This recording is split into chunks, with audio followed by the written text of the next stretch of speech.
नमस्कार दोस्तों, स्वागत है मेरे यूट्यूब चैनल आर के बूम में। मैं हूं राकेश कुमार। तो दोस्तों, आज मैं आपको बताने वाला हूं ट्रांसफार्मर के बारे में कि ट्रांसफार्मर क्या होता है, कैसे वर्क करता है और इसके पार्ट्स क्या होते हैं। तो वीडियो शुरू करने से पहले अगर आपने मेरा चैनल सब्सक्राइब नहीं किया है तो इसको सब्सक्राइब कर लें और वीडियो तक लास्ट तक देखें। तो दोस्तों, ट्रांसफार्मर क्या होता है? ट्रांसफार्मर एक स्टैटिक डिवाइस है जो वोल्टेज को कम या ज़्यादा करने का काम करता है और फ्रीक्वेंसी को बिना चेंज किए हुए सप्लाई को एक सर्किट से दूसरे सर्किट को भेजता है। तो दोस्तों, हमारे ट्रांसफार्मर कितने प्रकार के होते हैं? तो हमारे ट्रांसफार्मर कई प्रकार के होते हैं। पहला फेज के आधार पर, दूसरा कूलिंग के आधार पर, तीसरा वोल्टेज के आधार पर। जो फेज के आधार पर होते हैं वो 3 प्रकार के होते हैं। Number 1 single phase transformer, number 2 double phase और नंबर 3 3 फेज ट्रांसफार्मर। और जो हमारे दूसरा होता है कूलिंग के आधार पर, कूलिंग के आधार पर 2 प्रकार के होते हैं। Number 1 dry type transformer, number 2 oil type transformer और तीसरा आता है वोल्टेज के आधार पर। तो वोल्टेज के आधार पर 2 प्रकार के होते हैं, एक स्टेप डाउन ट्रांसफार्मर और दूसरा स्टेप अप ट्रांसफार्मर। तो दोस्तों, स्टेप अप जो ट्रांसफार्मर होता है वो जहाँ पर बिजली बनाई जाती है वहाँ पर यूज़ किया जाता है, क्योंकि वहाँ वोल्टेज को बढ़ाया जाता है। और जो स्टेप डाउन ट्रांसफार्मर का यूज़ करते हैं वो अक्सर इंडस्ट्री में यूज़ करते हैं, क्योंकि हमें वहाँ पर वोल्टेज की कम ज़रूरत होती है। जैसे 440 थ्री फेज़ के लिए और सिंगल फेज़ के लिए 220 वोल्टेज की आवश्यकता होती है। तो दोस्तों, तीसरा क्वेश्चन हमारा कि जो हमारा ट्रांसफार्मर में पार्ट्स कौन कौन से लगे होते हैं। तो दोस्तों, ट्रांसफार्मर में 3 पार्ट्स होते हैं, एक प्राइमरी वाइंडिंग, दूसरी सेकेंडरी वाइंडिंग और एक कोर होती है। जो प्राइमरी वाइंडिंग होती है वो HV side, high voltage side, और जो सेकेंडरी वाइंडिंग होती है वो एलवी साइड लगाते हैं। इन प्राइमरी साइड में इसमें सप्लाई 33,000 या 11,000 जाती है और जो सेकेंडरी वाइंडिंग होती है उसमें हमारी आउटपुट 440 निकलती है। तो जो हमारी कोर होती है उस पर वाइंडिंग की जाती है, तारों से उस पर लपेटा जाता है और उस कोर को उठा करके एक टैंक कंटेनर में डाल दिया जाता है और उसको ऑयल से भर दिया जाता है और ऊपर से बिल्कुल पैक कर दिया जाता है ट्रांसफार्मर को। और जो ऑयल होता है, ऑयल को में उसमें इसलिए भरते हैं क्योंकि वो हमारा कूलिंग का काम करता है, यानी कि ऑयल को ठंडा करता है, और दूसरा हमारा इंसुलेशन का भी काम करता है। दोस्तों, हमारा ट्रांसफार्मर वर्क काम कैसे करता है? तो दोस्तों, जो हमारा ट्रांसफार्मर होता है वो म्यूचुअल इंडक्शन पर काम करता है। म्यूचुअल इंडक्शन का मतलब होता है कि जब हम प्राइमरी वाइंडिंग में एसी सप्लाई देते हैं तो उसके चारों ओर ईएमएफ उत्पन्न होता है, यानी फ्लक्स उत्पन्न हो जाता है। उसके साथ में हमारी दूसरी सेकेंडरी वाइंडिंग होती है तो उसमें भी ईएमएफ उत्पन्न होने लगती है और वोल्टेज उसमें पैदा होने लगते हैं। अगला क्वेश्चन आता है दोस्तों, हमारे ट्रांसफार्मर में प्राइमरी एचवी साइड 3 वायर और एलवी साइड 4 वायर क्यों होते हैं? तो दोस्तों, मैं आपको बता दूं, जो हमारी एचवी साइड होती है, हाई वोल्टेज साइड, उसमें वाइंडिंग के जो कनेक्शन होते हैं उसको डेल्टा में किया जाता है, और जो हमारी एलवी साइड होती है उसको स्टार में कनेक्ट किया जाता है, क्योंकि स्टार में हमें न्यूट्रल मिल जाता है और 3 फेज मिल जाते हैं। अगर स्टार और डेल्टा के कनेक्शन के बारे में अगर जानना चाहते हैं तो उससे पहली वीडियो मेरी उसमें डिस्क्रिप्शन में लिंक दे दूंगा, वो आप देख लीजिए और उसमें आपको स्टार और डेल्टा कनेक्शन के बारे में पता लग जाएगा, और फेस वोल्टेज और लाइन वोल्टेज क्या होते हैं वो उस वीडियो में देख लेना। तो दोस्तों, ये जो आप मेरे पीछे ट्रांसफार्मर देख रहे हैं ये ट्रांसफार्मर है स्टेप डाउन ट्रांसफार्मर, यानी कि इनपुट सप्लाई इसकी 33,000 है और आउटपुट इसकी 440 है। तो आज हम इसके सेफ्टी के बारे में बात करेंगे कि जैसे कि कंजर्वेटर टैंक क्या होता है, और ब्रीदर क्या होता है, कूलिंग फिन्स क्या क्या काम करते हैं, टैप चेंजर क्या होता है, और मार्शलिंग बॉक्स क्या होता है, और इसके बकल्स रिले क्या होता है, इसके बारे में बात करते हैं।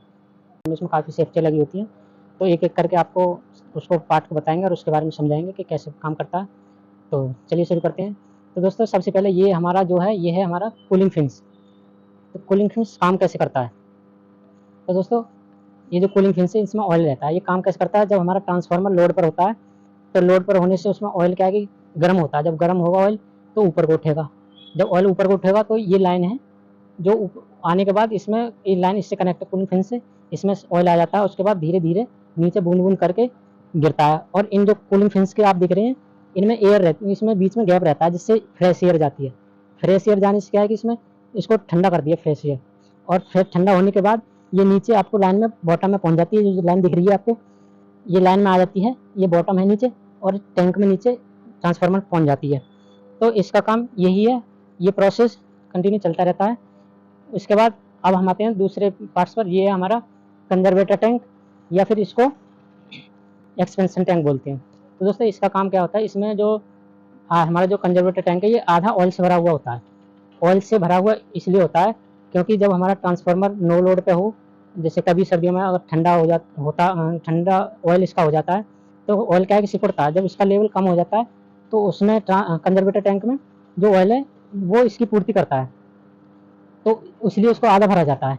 और दूसरा, उसको जो इसमें ऑयल है, इसमें जो कंटेनर में जो ट्रांसफार्मर है इसमें ऑयल भरा हुआ है, इसमें ऑयल को क्यों भरा जाता है, अगर नहीं भरे तो क्या होगा, है कि हम कंजर्वेटर टैंक में खाली क्यों नहीं रहने देते। तो दोस्तों, खाली इसलिए नहीं रहने देते क्योंकि जब भी हमारा इस टैंक में ऑयल लेवल कम हो जाता है तो वो हमारी पूर्ति करता है।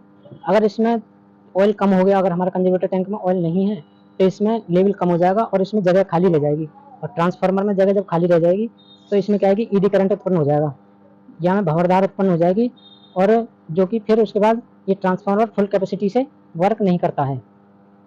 तो जब वर्क नहीं करेगा और उसके बाद इसमें आवाज़ आएगी, घनघनाने की बहुत तेज़ आवाज़ आएगी, जिससे हमारा ट्रांसफार्मर फुल कैपेसिटी के साथ काम नहीं कर सकता।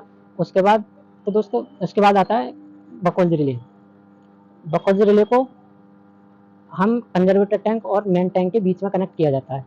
तो कंजर्वेटर बकौल्ज रिले को क्यों लगाते हैं, तो दोस्तों इसके रीज़न है, जब भी ऑयल लेवल कम होता है, अगर मान के चलिए हमारा ट्रांसफार्मर में ऑयल लेवल कम होगा, कंजर्वेटर से कम होगा, और बकौल्ज रिले से नीचे जैसे ही लेवल कम होगा तो ये क्या है कि अलार्म बजा देगा, और अलार्म इंडिकेशन दे देगा कि आपका ऑयल कम हो चुका है, और कमांड दे देगा बीसीबी को और ट्रिप करा देगा, और जिससे क्या है कि हमें सेफ्टी मिल जाएगी। और दूसरा, जब भी हमारा ऑयल गर्म होता है, जब ऑयल ओवर हीट होता है तो इसमें क्या है कि एक स्विच लगा रहता है, वो पारा स्विच होता है। तो पारा स्विच जब ऑयल ज़्यादा हीट होगा, ओवर हीट होगा, तो इसमें उस पारे से इसको ये क्या है कि स्विच को दबा देगा और इससे कमांड बीसीबी को मिल जाएगी, जो कि बीसीबी फिर उसके बाद बंद हो जाएगी, ट्रिप हो जाएगा।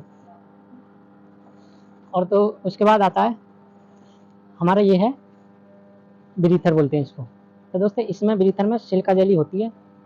सिलिका जेली का काम होता है कि नमी को सोखने का काम करती है, जो मॉइस्चर होती है उसको सोखने का काम करती है।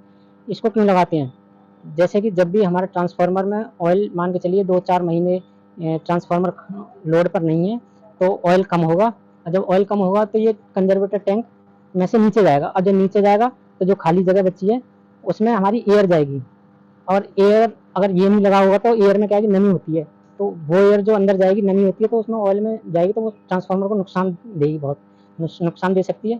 तो ये इसलिए लगाते हैं, जैसे ही ऑयल नीचे जाएगा तो एयर इसके अंदर से जाएगी, तो इसमें जो सिलिका जेली लगी हुई है उसमें जो एयर में जो भी जितना भी मॉइस्चर होगा उसको ये कंट्रोल कर लेगा। और ये जो कटोरी देख रहे हैं आप, इसमें ऑयल लगाते, इसमें नीचे ऑयल भर के इसको लगा देते हैं। ये क्या है कि डस्ट और जो भी पार्टिकल्स, धूल के पार्टिकल होते हैं इसको चिपका लेती है, और अंदर फ्रेश एयर कंजर्वेटर टैंक में नीचे चली जाती है।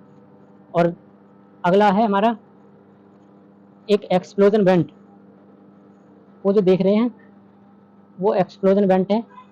तो दोस्तों एक्सप्लोजन वेंट का काम क्या होता है, जैसे कि जब हमारा ट्रांसफार्मर बहुत ही ओवर हीट हो, यानी कि ओवर हीट जब माना जाता है लगभग 150 टेम्परेचर पर लगभग माना जाता है, और जब हमारा ओवर हीट हो 160 टेम्परेचर पहुंच जाए तो ऑयल खोलकर ऊपर जाएगा, कंजर्वेटर टैंक में जो आधी जगह खाली रह गई थी वो भी भर जाती है। और अब उसका काम है कि जैसे उसमें जाएगी, अब उसका जो मुंह पे जो एक धातु, एक हल्की धातु की एक पट्टी लगी होती है, जिसको कि ऑयल जब जाएगा उसमें बहुत सारी गैसें बनेंगी, हाइड्रोजन गैसें, मीथेन गैसें, ये गैसें बनेंगी, तो उससे क्या है कि उसका मुंह, उस पर जो बनी होती है उसको फाड़ देती है, और सारी उससे गैस भी बाहर निकल जाएगी, और जो भी हमारा ऑयल भी बाहर निकलेगा और गैस के साथ साथ। तो एक्सप्लोजन वेंट इसलिए लगाते हैं। और उसके बाद हमारे ये 3 बुशिंग लगी हुई हैं, और उसके बाद हमारा है आउटपुट में 4 वायर निकलेंगे, जो कि 3 फेज का और 1 न्यूट्रल का। और दोस्तों ये है हमारा मार्शलिंग बॉक्स। इसमें क्या होता है, ये टेम्परेचर, वाइंडिंग टेम्परेचर और आपका ऑयल टेम्परेचर शो करता है। अगर लिमिट से ज़्यादा हमारा वाइंडिंग टेम्परेचर जाएगा तो ये क्या करेगा, ये कमांड देगा बीसीबी को, और बीसीबी को ट्रिप करा देगा ओवर टेम्परेचर पे। वाइंडिंग टेम्परेचर भी, जब वाइंडिंग टेम्परेचर ज़्यादा होगा तभी ये बीसीबी को ट्रिप करा देगा। तो वाइंडिंग टेम्परेचर हमारा ज़्यादा होता है तो तभी ऑयल का टेम्परेचर ज़्यादा होगा। जो हमारा ऑयल टेम्परेचर होता है वो वाइंडिंग टेम्परेचर से कम होता है और वाइंडिंग का ज़्यादा होता है। तो दोस्तों, और आइए इधर आ जाइए, और दिखाता हूँ मैं आपको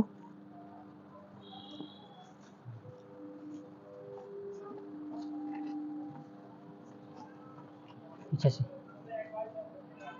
तो दोस्तों ये जो वाल्व है ये हमारा डेड वाल्व या इसको ड्रेन वाल्व बोलते हैं। इससे क्या है कि ऑयल हमारा अंदर बाहर सारा, अगर हमें ज़रूरत है जब मेंटेनेंस करते हैं तो इसका ऑयल इसके ज़रिए सारा बाहर निकाल लिया जाता है। और इसमें जब ऑयल भरा जाता है तो कंजर्वेटर टैंक के ऊपर से ही हमेशा ऑयल को भरता है। तो दूसरा ये हमारा टेप चेंजर है। तो इसका काम है टेप चेंजर का वोल्टेज को बढ़ाना या घटाना। तो जब भी हमें वोल्टेज बढ़ाने की ज़रूरत रहती है और वोल्टेज को घटाने की आवश्यकता रहती है तो इसको कम या ज़्यादा कर सकते हैं। इसका यूज़, तो दोस्तों ये है हमारा मैनुअल टेप चेंजर। इसका यूज़ हम तभी करते हैं जब हमारा इस ट्रांसफार्मर को ऑफ करने के बाद, यानी कि जो हमारा एसटी सर्किट ब्रेकर है उसको पहले ऑफ किया जाता है, उसके बाद इसको टेप चेंज किया जाता है। ये ऑफ लोड टेप चेंजर बोलते हैं इसको।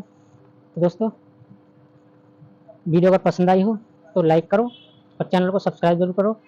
और अगली वीडियो में मैं आपको टेप चेंजर के बारे में बताऊंगा, जो आपका आरटीसीसी पैनल और ओएलटीसी क्या होता है। ये आपका मैनुअल हो गया ऑटो में, और मैनुअल में और किसी वीडियो में समझाऊंगा। तब तक के लिए धन्यवाद।